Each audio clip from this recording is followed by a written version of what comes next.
Hello everyone, welcome to back my channel. I hope everyone is having a wonderful day. Before starting the video, please go ahead and hit the subscribe button and give this video a thumbs up. The Young and the Restless spoilers document that Victor Newman's Eric Braeden experience with Aristotle Dumas, no actor known to be cast for this role years ago, is significant.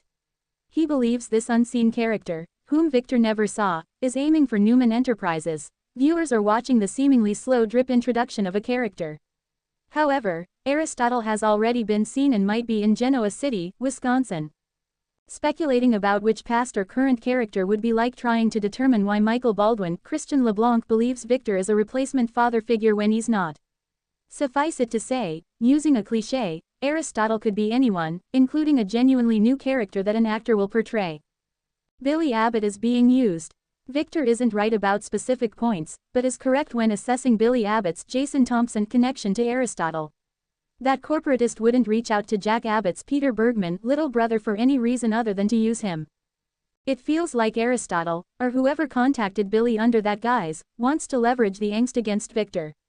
What Michael has learned about Aristotle's interest in Chancellor and Winters Incorporated implies that his main goal is broad. Billy might become the Chancellor's restored head if Aristotle felt the company could be obtained and passed off to him. Alternatively, Billy could work at a division within Aristotle's corporate behemoth. Abby Newman's presence is explainable. It was good to see Melissa Ordway, Abby Newman, return to the cast.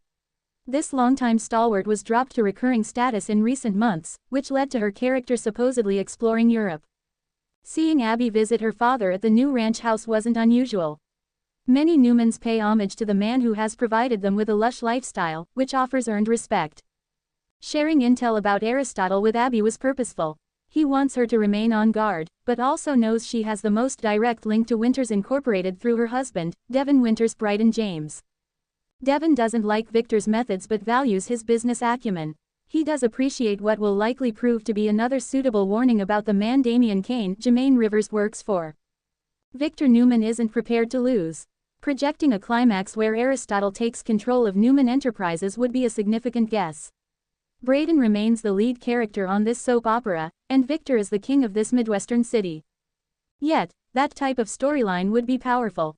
Plus, Victor could always wrestle control back. The story of the Ashland Lock, last played by Robert Newman, involved a hybrid partnership between that character and Victor. This angle would be different, with Aristotle plotting to take power from Victor by targeting Newman Enterprises.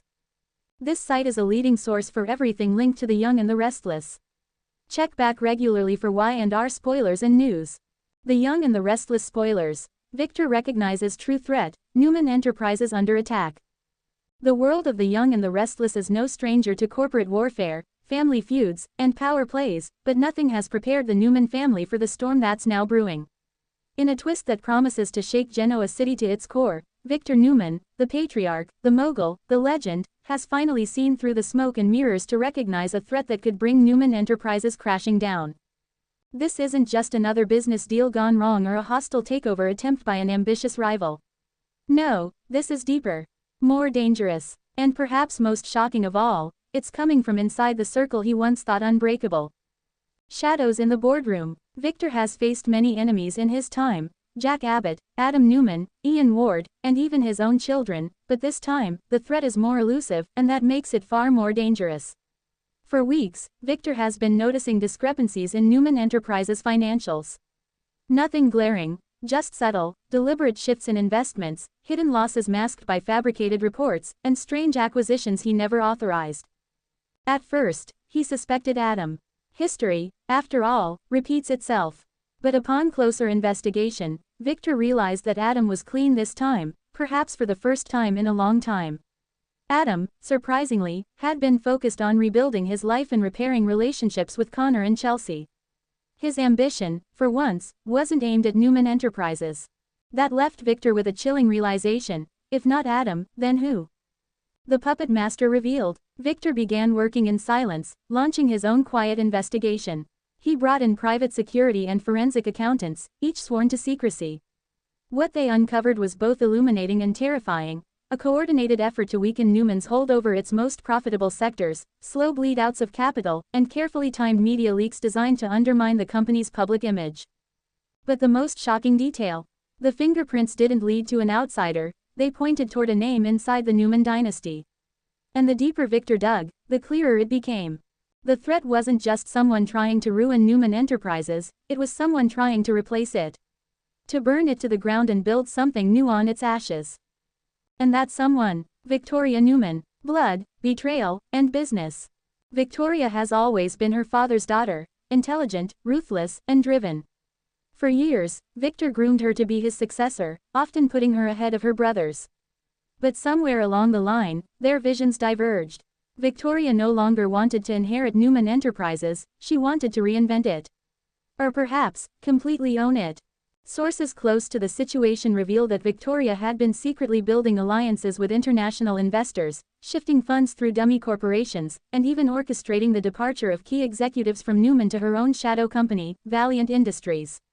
On the surface, Valiant appeared to be a new tech venture, but in reality, it was a front, a competitor created to cannibalize Newman's resources from within. Victor's discovery of this betrayal was like a dagger to the heart. Not because he hadn't seen power plays before, but because it was Victoria. His daughter, the one he trusted the most. The one he believed would carry the Newman legacy forward with honor. Now, he was forced to confront a bitter truth: she didn't want the legacy. She wanted the throne, and she wasn't waiting for him to step down.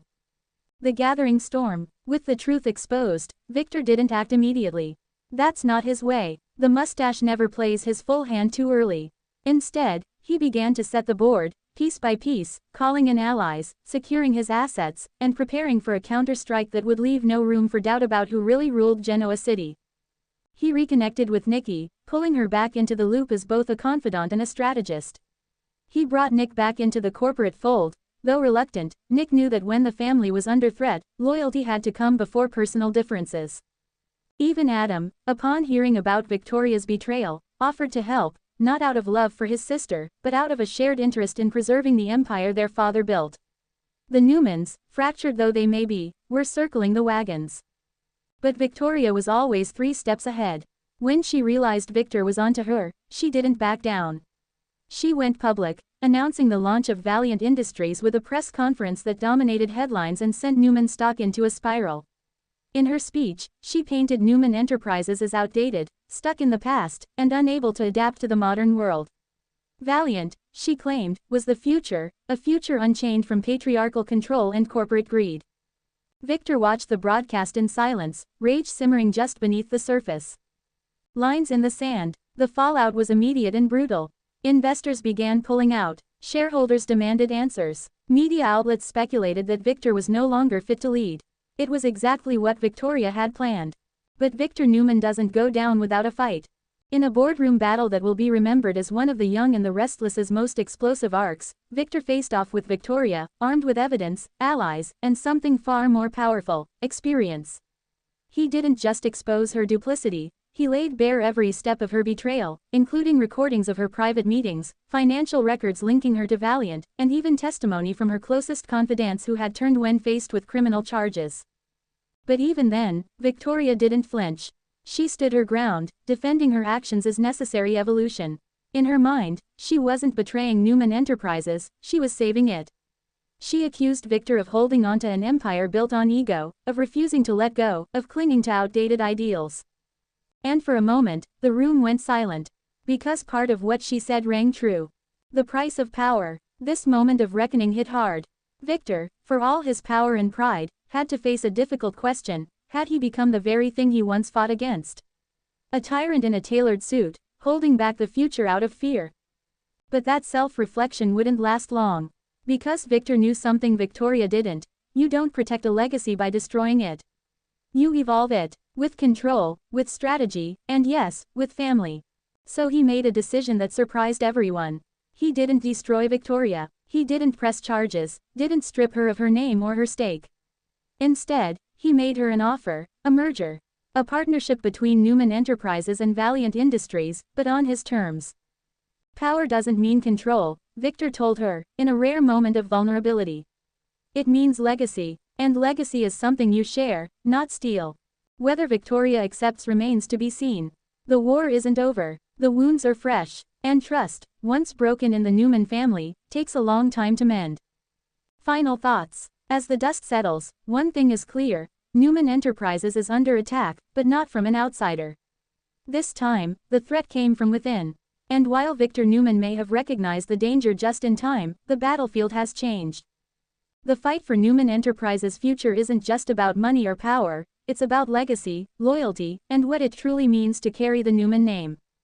Stay tuned to The Young and the Restless, because in Genoa City, the boardroom is a battleground, and the players never stop making moves. Let me know if you'd like this turned into a dramatic voiceover script or shortened for a social post. Thanks for watching this video, and please subscribe our Update World 24 YouTube channel for more update news.